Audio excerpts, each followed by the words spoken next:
Villains, gangsters, or faces as they prefer to be called, are the men that have been making newspaper headlines for all the wrong reasons over the past 50 years. Some are instantly recognisable, but many are not. And if I stick a gun in your face, you're going to open up the door. I've got no worry, but even if the glass is bulletproof, and you know it's bulletproof, you're still going to open up that, because you're not going to trust your life against a bit of glass. Men like Eddie Richardson, Paul Ferris, Frankie Fraser and Walter Norville, who have inspired fear and respect in equal measure for decades. People did fear me, yeah, because I was dangerous.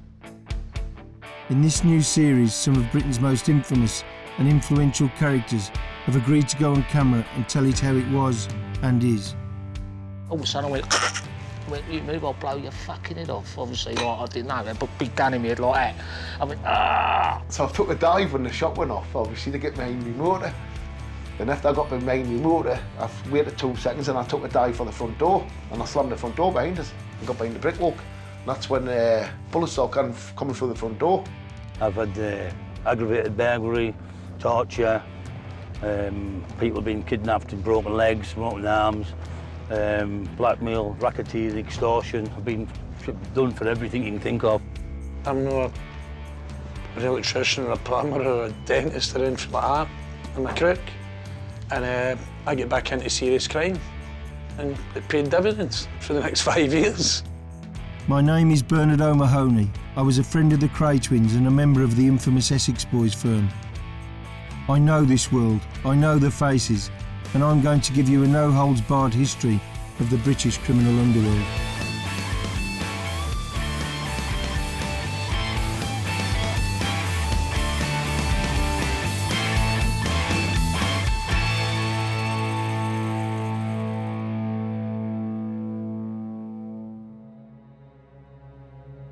The Brinks Mat Job, the Security Express Depot, and the Bank of America robbery. They are names etched in criminal history. But who are the men who carry out these type of spectacular heists? How do they do them and what makes them tick? In this episode, I meet a few of them to hear the inside stories on some of the most notorious jobs of the past few decades. One of the most violent and notorious armed robberies ever carried out in Britain took place at a nightclub in Ilford, Essex back in 1988. It was carried out by a man who was feared and respected in equal measure. His name is Vic Dark. It's hard to explain. It's excitement, and you're a genuine junkie. You sort of like you live on the excitement of it all.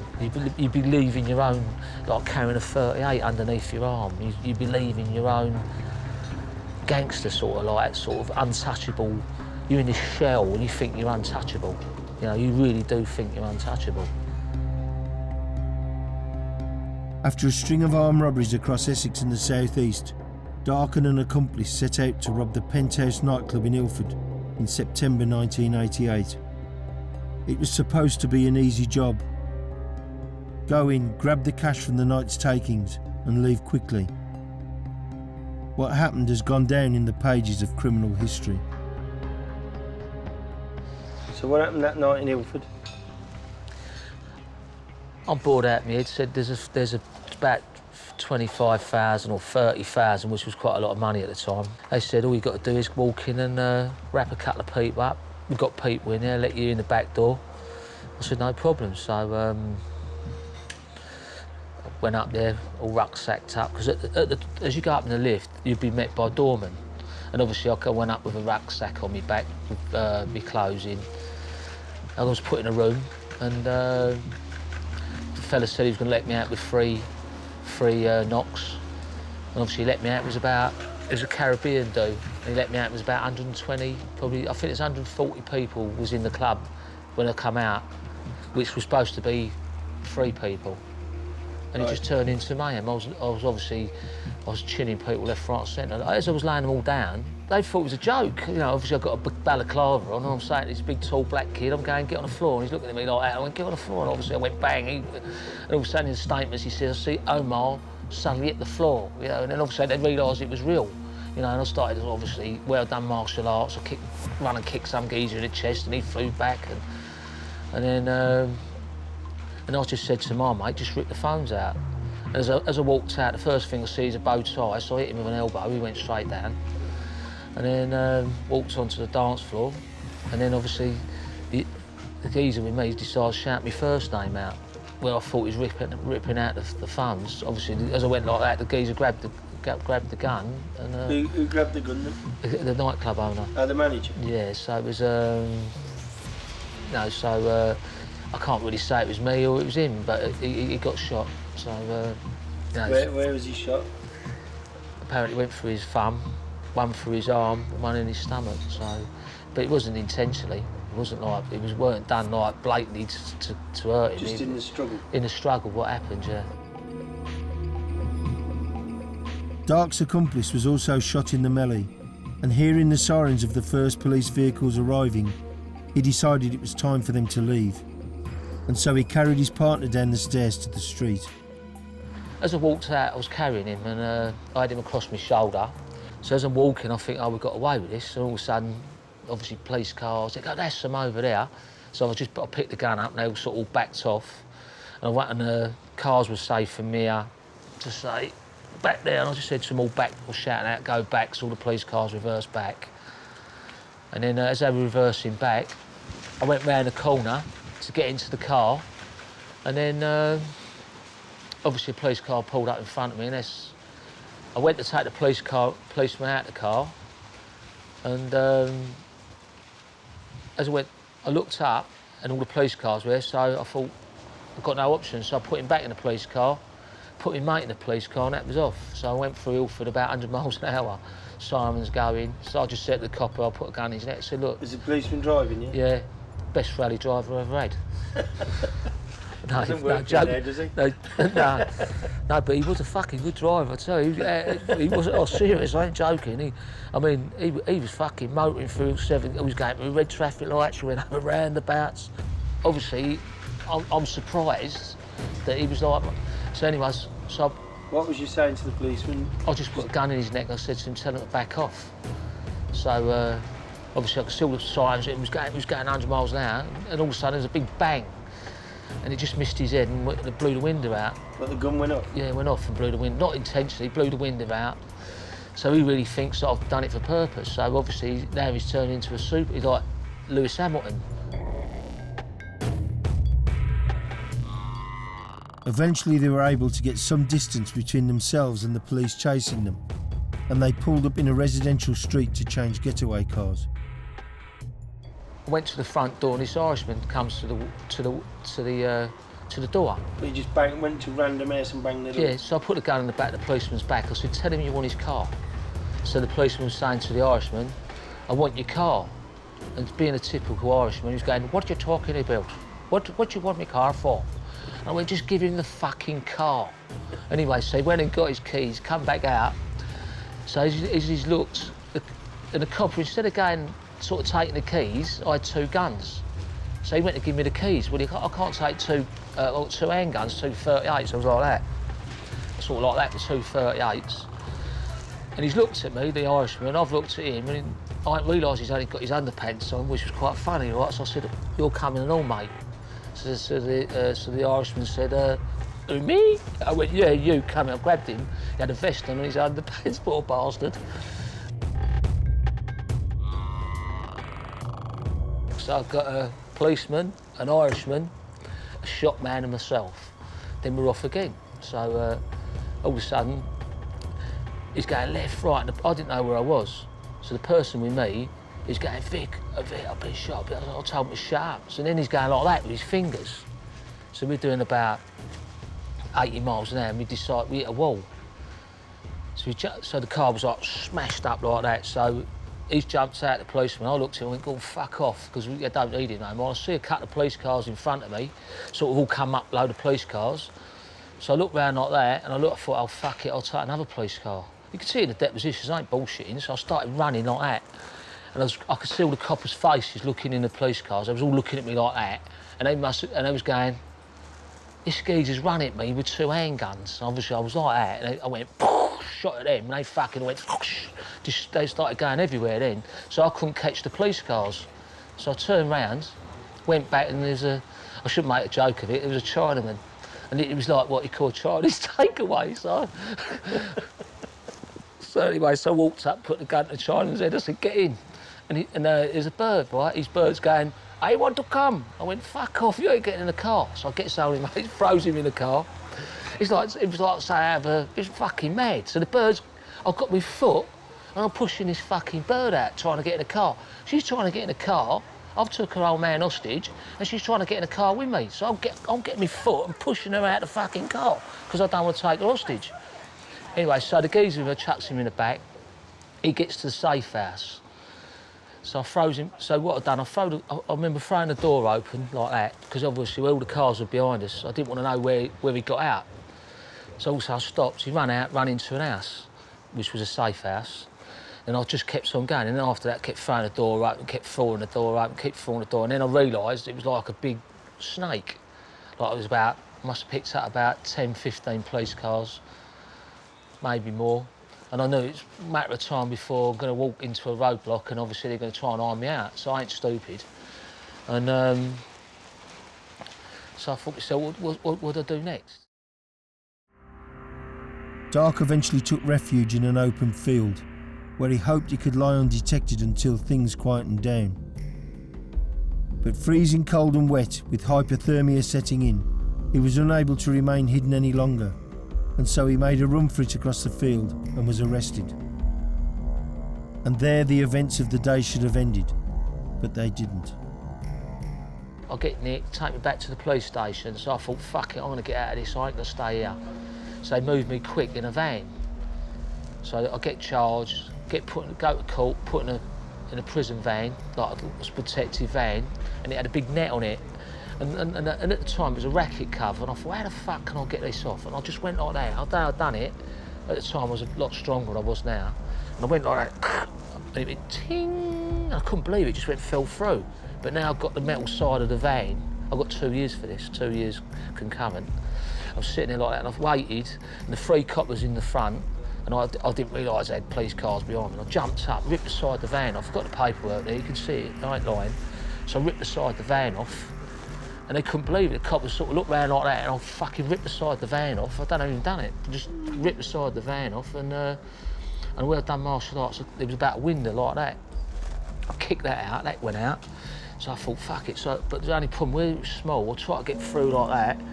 So I got halfway out, and his coppers ran up, jumped out, so I grabbed him with one arm round the neck, and he's screaming, and the other one, I grabbed him by the uniform, and as they were scram, they started pulling me out of the van. All of a sudden I went, you move, I'll blow your fucking head off. Obviously, like, I didn't know, they put a big gun in my head like that. I went, ah! So the dirty bastards fed me back through the van, right? Fucking put me down. I ended up in the West End Central police station. Then that was it. I was straight double A cat, and I looked like a canary for the next 10 years.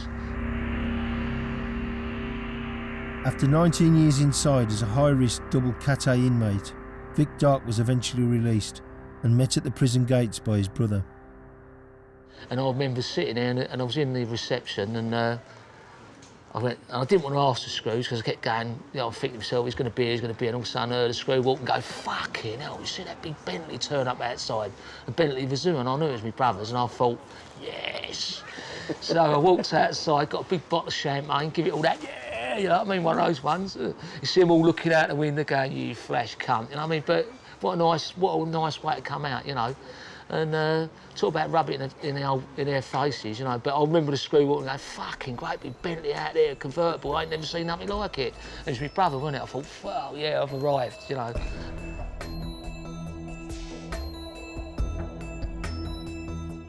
The upsurge in armed robberies was not just in the capital. Villains from across Britain were prepared to travel the length and breadth of the country to hit the most lucrative targets. In 1991, Glaswegians Mick Healy and Ian MacDonald conspired to rob the NatWest Bank in Torquay. I put a 6-man gang together who I believed would have the hold to make this successful. And while I was there, I was actually a cleaner, took a job as a cleaner. In the bank? So I was in the bank, yeah. Okay, so what did you do then? Well, what I did is I was monitoring the bank for about 2 months or something until I got the feel of what was going down, the deliveries to the bank, and it was Brink's Mat. And on a Thursday they would come there, 3 in the street, and take in 18 bags. So while I was in the bank, I'd realised there was a bank vault and a bank vault on top, and I'd realised it was actually a storage bank. So I knew we were talking millions of pounds.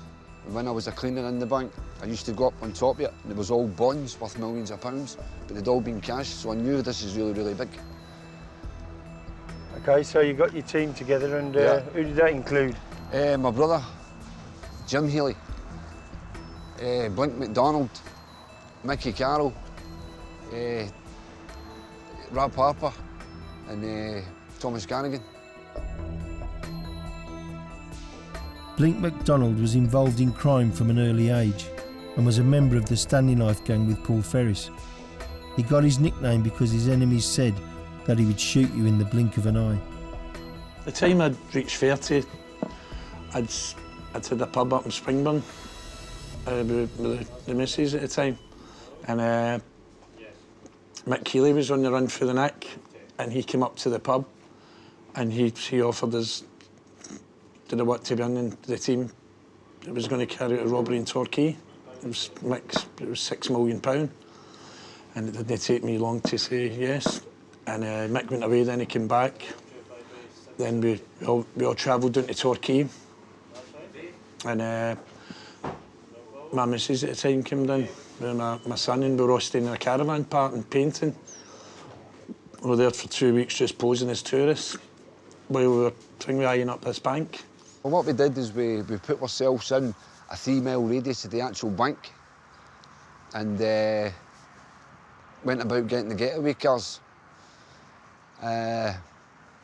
firearms, bags for the cash, handcuffs to get certain people cuffed up, and tyres to tie them up in the bank. Because we knew it was going to take us about at least 30 minutes to hold in the bank. Can you describe from sort of when they went into the bank? The bank was thing we broken into during the night. So it was, because at that time in June 1991 there was no alarms or anything like that.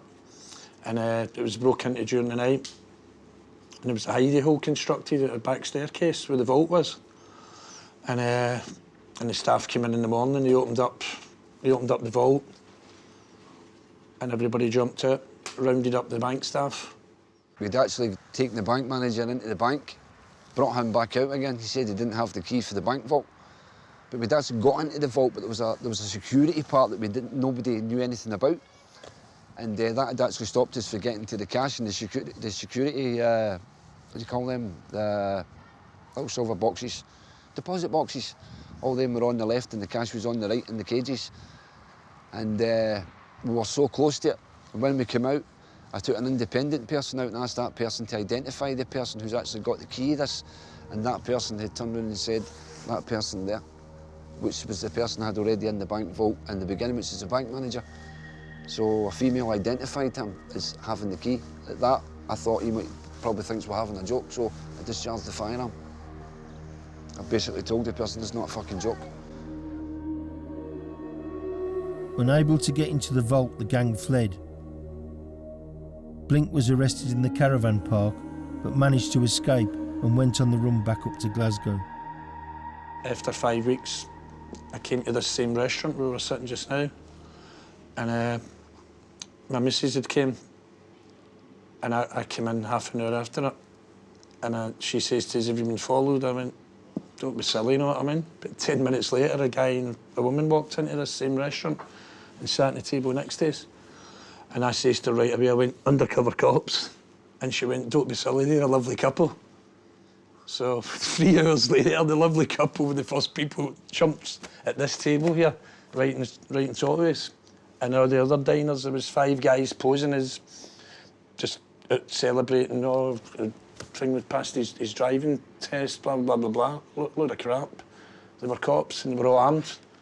And about 10, 12 cops came in the front door, and I was lifted up and they're shouting, he's got a gun, and he's pulled the gun out. And I was gone blue, and the wee Chinese guy ran out, and he must have seen it. I thought I was dying, and I thought he was going to say, "Look, you're going to kill the guy." And he shouted, "Who's paying the bill?" And at that, they'd let go of my neck, and I've just put all the contents of my 3-course dinner and all my drink or free the Scottish Crime Squad. So it was one of the momentous moments in my criminal career and one of the saddest. Me putting the sick of the coppers in, getting carted away at the neck. And I get 2.5 years for the gun for being in the Chinese restaurant. And we ended up going to trial at Bristol. That collapsed, and we went to the Bailey. And I get 16 years, so I was doing 18.5 years. And how old were you then? 30. You know, you put on a brave face, but when that cell door shuts at night and you're 27 and you're lying there looking at the ceiling, how does 31 years feel like? Hardcore, because I haven't lived that long. I was only 27. And when I went to the prison system in England, I found out, obviously, that I was in some ways either badder or indifferent, because I found myself looking around, looking for other people doing fixed sentences between 30 years and over, and there was only 14 out of 87,000 men. So that was quite difficult. Nobody killed, nobody shot. Well, I was just thinking there, the Kray's got 30 years, didn't Yes, and I got and 31. You got 31. I got 31. And nobody died. Nobody died, nobody got shot, nobody got stabbed, nobody got injured. It was just the fact it was money, and the fact it was some Glasgow politics were pulled into the trial also. But when we get sentenced, I always remember coming out of the Old Bailey, I was handcuffed to Mick. And he just got 19 years, added on to 12 years, and he was doing 31 years. And I was still trying to cope with my 16 and the 2.5 years I'd got. And I always remember saying to Mick, "Christ, you're doing longer than the train robbers." I was doing 31 years. And me and Mick were walking around Belmarsh the next day. I always remember, even though it was 20 years ago. We were walking around Belmarsh, we were in the high security unit in there. And me and Mick were walking around the yard and saying, "When is this black tunnel going to end?" And I can laugh now about it, but at the time it wasn't a laughing matter. But we played for high stakes and we lost, so I did.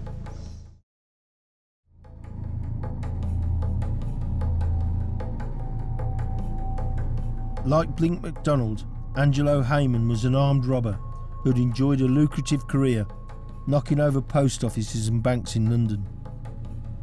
But in 1995 he did the big one, when he and his gang members hijacked a security van in the heart of the city, right in front of Snow Hill Police Station. The van was carrying close to 6 million. The day of the robbery, got up at 6 o'clock in the morning, went down the City of London, picked up the stolen vehicles we was going to use first of all, went down the City of London. The whole plan was I was going to park up. When the van came, I was going to drive in front of the van, stop the van, and the other 2 people who was with me get on the van and all. I was going to hijack the van.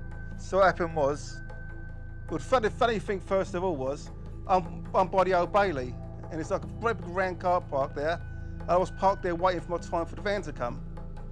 And all of a sudden, this big black police car come, stuck beside me, and they was all inside the Opel looking at my car that I was in. And I think, oh shit, I'm in trouble now, ain't I? So I was scared, and I'm thinking, it may have probably 3 or 4 seconds, I had 20 thoughts going through my head. Is this right to do? Should I do it? Should I not do it? Am I going to get caught? Am I going to get away? They all come from me in seconds, but I decided, you started the job, so you've got to finish it. You can't go there, start it, and then walk away after. So no matter how scared I was, which I was scared, I carried on doing it and done the job. 10 minutes later, I drove around the front, stopped the van, got out, told the geezer I'm going to blow his head off. He opened up the van, the other 2 people got inside the van, and then they followed me to where the lockup was. We went inside the lockup, parked up the van, cut the roof off the top of it, got the stuff out we wanted, then drove off again. Tried to drive up, of course, obviously, you know what I mean? Then we drove off again to come out the City of London. And driving off out the City of London, you had the armed police because it was a same square mile. So you had the armed police stopping you, because the IRA, I think it was. So what they done, when we got to the checkpoints, the armed police were there. There's 3 of us all got guns inside the van. And we stopped before, well, we could be in a bit of trouble. We were able to search the van, but they didn't. We went, right, could we get through, mate, with a bit of rush? They went, yeah, come on, fellas, come through, and flushed us through. So we just drove through the old bill, went to another place to lock up, what we already done, like piss bottles and all that, so you can weigh in the bottle, take the bottle with you so you don't leave no DNA. Opened up the parcels. There was bonds, there was diamonds, loads of diamonds. There's money in tins. But you'd be surprised what they put through the post. Angelo and the gang got away with the robbery, but a few months later they had a meeting with another East End villain called Danny Woolard. Unknown to themselves at the time, Danny's office was being bugged by the police over a separate murder investigation. Well, what actually happened, there was a debt being picked up, and I had a fella living in my offices in Yard, because we had 4 or 5 places. And he got a bit out of hand and he killed this guy. But he got rid of the body, or he done what he had to do, you see. And it was all forgotten with. It was all forgotten with, everything disposed of, the cars they was using, everything. But this fella went round nightclubs after about 6 months, bragging about it. On cocaine, you know the scene, bragging about what he'd done to this, stuck my name up as well. Well, when this robbery happened, we had all the bonds and that in my offices, and they had the place bugged up trying to catch him for this killing. They said they caught everybody else on this bit of work, and they nicked me for the murder. But as I say, I went to court a few times, but I never said nothing, and I got out of that, but they still lumped me up for what they done and put me on handling charge with his bonds. I got 8 and 4, like, it's unheard of, really. Despite the sentence, both Heyman and Woolard remain unrepentant about who they are and what they've done. Prison never reformed me at all. All it done was make me meet new people and carry on the way I was. So the whole point is, when you come out of prison, you haven't got no money. So you got to go and get some, ain't you? Well, we ain't in politicians or nothing, we ain't a doctor. We've got to do what we know. If you can't do the time, don't do the crime. It's all part of the life, ain't it? If you want to be a crook, it's not all good all the time. You've got to accept the good and the bad. And the bad is getting caught and going to prison. And the good is spending money, enjoying yourself, getting respect from people. So, you know, if you can't do it, don't do it. Another man who knows all about prison time is Freddie Foreman, one of London's true criminal masterminds. At 10:30 in the morning on Easter Monday 1983, 6 masked men broke into the Security Express depot in Curtain Road in Shoreditch, East London. They tied up and blindfolded the guards and doused one in petrol to get him to reveal the combination to the main safe. After a raid that lasted about 5 hours, the gang escaped with nearly £6 million. Britain and its newspapers were stunned. Slowly but surely the gang, including Ronnie Knight, were tracked down and arrested. Brown Bread Fred, as he was known, was charged for his role in the robbery, but to this day professes his innocence. I was charged with the robbery, but there was no evidence whatsoever, and I was charged with handling money from the robbery, which could have been money from another robbery. It was stated in the charge sheet, cash from the Security Express robbery, right? But there was no evidence that cash, what they found in my bank account, some of it was distributed in the Allied Irish Bank. They found 360 grand that had been gone through the bank, but they never found nothing else. That was all the evidence there was. Foreman was living in what he'd hoped was the relative safety of Spain when he was suddenly arrested by Spanish police and smuggled back to Britain. They just snatched me off the street. And then when they got me to the police on 100 mile an hour, they were going 90 mile an hour down the motorway. I tried to crash the car and everything, you know, with the driver, and I was handcuffed, so I couldn't do much. And then when I got to the airport, I broke away from when they got me out of the plane, drove me straight on the tarmac underneath the plane. The plane's waiting to take off. And they haven't got a passenger on the plane, just a plain, empty plane. And when I got out and I went over the barrier back into the airport, they chased me and caught me, brought me back again, carried me up the stairs. I kicked them, got my foot on the stairs. We all went down the stairs from the top to the bottom and landed on the tarmac again. Then they got very angry with me, the Spanish police, because they got injured and they was punching me in the privates and one thing and another. Budget Airlines, eh? Yeah. And when they got me face down on the plane, on the floor, one very considerate male steward, come up to me and said, "Here, Mr. Foreman, have a drink of this." And he gave me a beaker of drink. I thought it was in August, it was sweltering hot, and I thought he was giving me a drink of water, and I drank it down, and then I tasted the bitterness in it. And I realised the bastard had doped me, he'd drugged me, he'd given me the knockout drug, didn't he? And I don't remember much after that. I know they carried me down and the two Spanish coppers were sitting next to me all the way back to England, and I was still handcuffed with my hands behind my back. And that caused me, I had to have an operation on my wrist. As you see the scar there afterwards, his hands were turning black, you know, with the been laying on them all the time, and they woke me up. They had to wake me up at Heathrow and shake me and wake me up, and then I saw this Fred Cutts coming towards me. He's an ex-yard copper.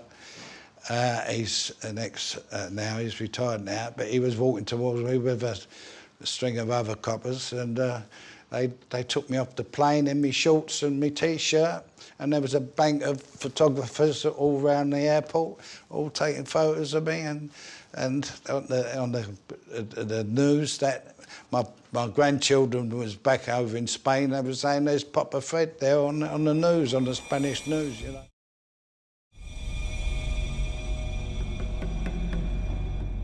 In the end, Foreman was found not guilty of the actual Security Express robbery, but guilty of handling the money from the robbery and sentenced to 9 years in jail.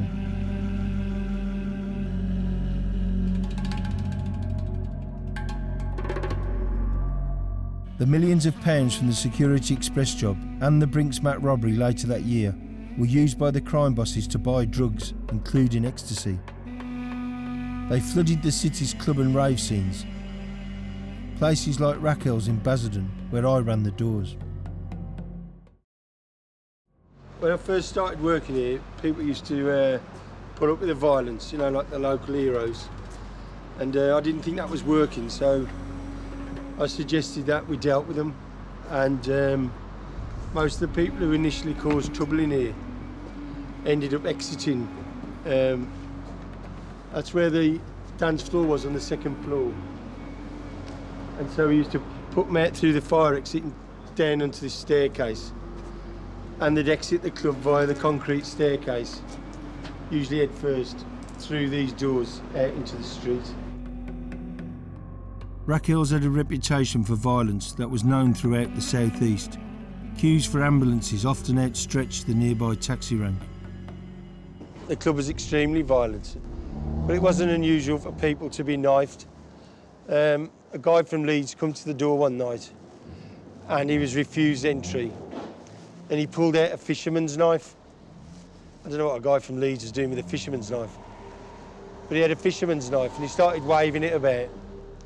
So I pulled out, I used to have a big combat knife I used to keep in the back of my trousers. So I pulled out the combat knife and chased him. And the manager was running after me screaming, saying, "Bernie, don't do it, don't do it, don't do it." And we caught him outside the bingo all across the road, the gala bingo. It's not funny, but you know, it happened.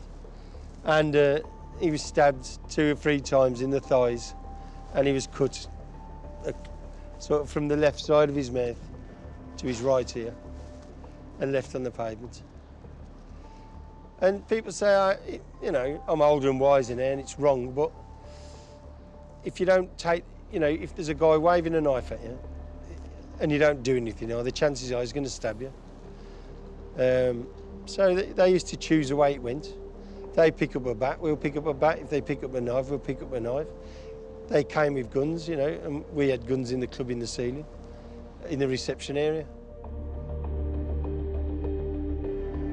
Raquel's was at the heart of the Essex rave scene, which attracted dealers and the love drug ecstasy. There was just a constant supply because rather than just have groups of drug dealers, my partner then, Tony, came up with this idea where drug dealers would come to him. He would give them the exclusive rights to sell in the club for a fee, of course. He would supply them with their stock, so he knew there was no shit being sold in there. And it worked very well. In November 1995, 18-year-old Leah Betts took an ecstasy pill, which had been bought by her friends at Raquel's. She died a few days later. I knew it was going to cause us trouble. So I rung everybody up and everybody had gone to ground, couldn't get hold of anyone. And it was all over the news, this girl had took ecstasy in the club, which was false. She didn't take it in the club. That's what they were reporting at the time. And the next thing, the police descended on me and said, look, the girl's alive, but we need one of these pills so the medical people can analyse it and maybe try and help her.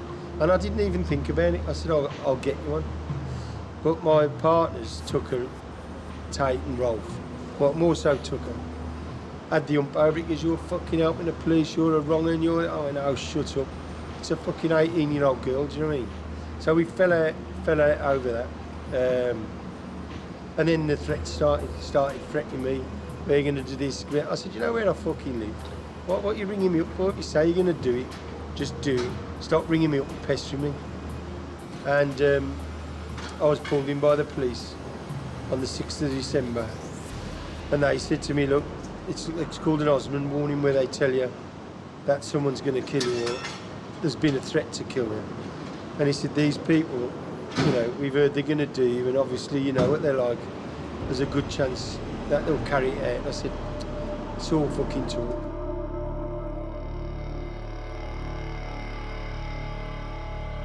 In the end, Tucker, Rolf and Tate were found shot dead in their Range Rover, parked up a country lane near the village of Rettendon. Around 6 o'clock they all left home and got into this Range Rover, and they headed to a pub called the Halfway House, where they were going to meet the man who was going to show them the landing strip. At the Halfway House, the guy got in the back of the car with Tate. He was in the rear seat behind the passenger seat. Tucker was sitting where I'm sitting in the front passenger seat. Rolf was driving, and the co-conspirator was sitting behind the driver. So they drove along the A127 to a village called Rettendon and turned down a deserted farm track. It's quite a long track, and it's quite difficult to get down there. A lot of potholes and stuff. And when they reached the bottom of the track, there was a double bar gate, 6-bar gate, sorry, which was locked. And the guy behind the driver said, I'll get the gate. And obviously it was about 7 o'clock then, pitch black. So he's opened his back door to get out, and when he's opened the door, the interior lights come on. And he's walked to the front of the car, pretending to open the gate. Them three sat in the car, not expecting anything. And there's been a gunman laying in wait in a boiler suit. He's come out of the hedge and come up to the open door at the rear of the Range Rover and shot Rolf, who was driving behind the ear. That's put the driver out of it. When they found Rolf, his hands were still on the steering wheel and his foot was still on the brake. He hadn't even moved. He then turned the gun on Tucker and shot him in the cheek, just there. And that blew his jaw, his teeth, and all that around the left-hand side of his face. And he just slumped forward with his mobile phone in his hand. Then he turned the gun on Pat Tate, who was in the back, and he shot him in the liver, shot him in the side, because Tate was the catalyst for the murders, and it was him they wanted to speak to. So then he shot Rolf again in the back of the head. He shot Tucker again in the face. And he then turned to Tate and spoke to Tate about his bad behaviour. And Tate, I'm told, was squealing like a baby, begging him not to shoot him. So obviously the gunman didn't listen and shot Tate in the head.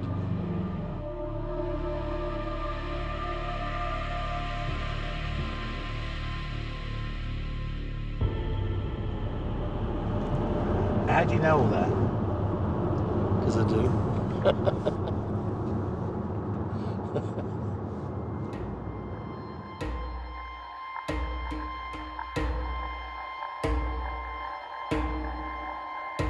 In 1998, two men, Jack Womes and Michael Steele, were jailed for the triple murder. Their convictions were based on the confession of a police informant called Darren Nichols, who claimed that he had driven the pair to the country lane that night and picked them up after the shooting. But many people were concerned about his testimony, given the lack of evidence to back it up. John Womes has long campaigned over his brother's innocence and believes that Tucker, Rolf and Tate were executed by the authorities. On that night, they was definitely lured down there. They was lured down there. I mean, it wasn't a tea party they was going to. They was going to some sort of deal. And someone laid in wait for them because they went unarmed, didn't they? You know, Tate, Tucker and Ralph, and they never went with their guns. They went everywhere with their guns, didn't they? And that's what I've learned, you know. Why did they not go down there with their guns?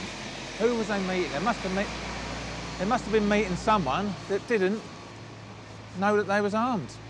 Oh, Bill, police. What, you think the police killed? Yeah, 100%. There was no guns, no drugs, no DNA, no time of death, nothing down that lane. Those three men, Bernie, was under 24-hour surveillance, right? 24-hour surveillance for 3 months prior to their deaths. Their deaths, they died on the 6th of December, 1995. Yeah, their surveillance finished on the 5th of December. Their surveillance never finished. They were seen. The executors were seen at that scene. But the police can't say we see it because they would be at the scene.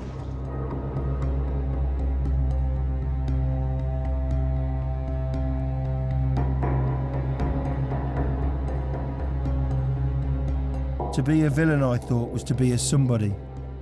But reality hit home when my associates were shot. They believed that they were above the law and really thought they were untouchable. But as gangs throughout history have learned, it's only a matter of time before others tire of your activities. Your rivals either pick up a phone to report you to the police, or they pick up a gun to kill you. A prison cell or a grave, the career options for those involved in gangs.